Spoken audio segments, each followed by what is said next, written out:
switch it over now to Josh. Yeah, point for you. Josh Isenberg. Josh, you have, under me, you have the next most viewing experience with this guy's team. You've seen Coach Rager have his team. They've always made the playoffs. They always fight down the stretch in February. February is a good month for them. They move into the playoffs.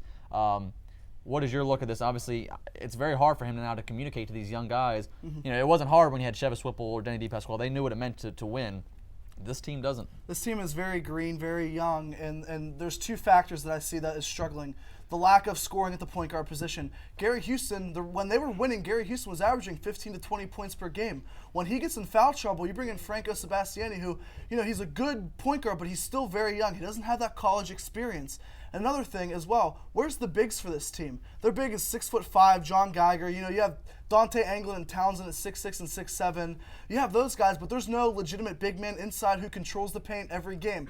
You have Devon Alexander who can score, you know, 15, 20 points per game when given. Anglin had 13 against Malone, half of those coming from the free throw line. You don't have a big presence inside, and you don't have a point guard who is able to lead his team and to score when necessary. They're getting guys who cannot score at clutch moments in the game, and Rager's had that for the past 2-3 years. He's had guys who they can carry on their back, and that's what I keep talking about all year long, and it's showing right now because they're really struggling when they can't score the ball. I definitely agree with you on the point guard position, but I got to give credit to the bigs. Those guys at 6'6" play like they're about 6'9", 6'10". They have mad hops. You can't take that away from them. They jump out of the gym, and they can jump with guys who are 6'11". Not like they've played anybody who's that tall yet. Absolutely. They will when they play Cedarville with Rose, who's about 6'11", 7 foot tall.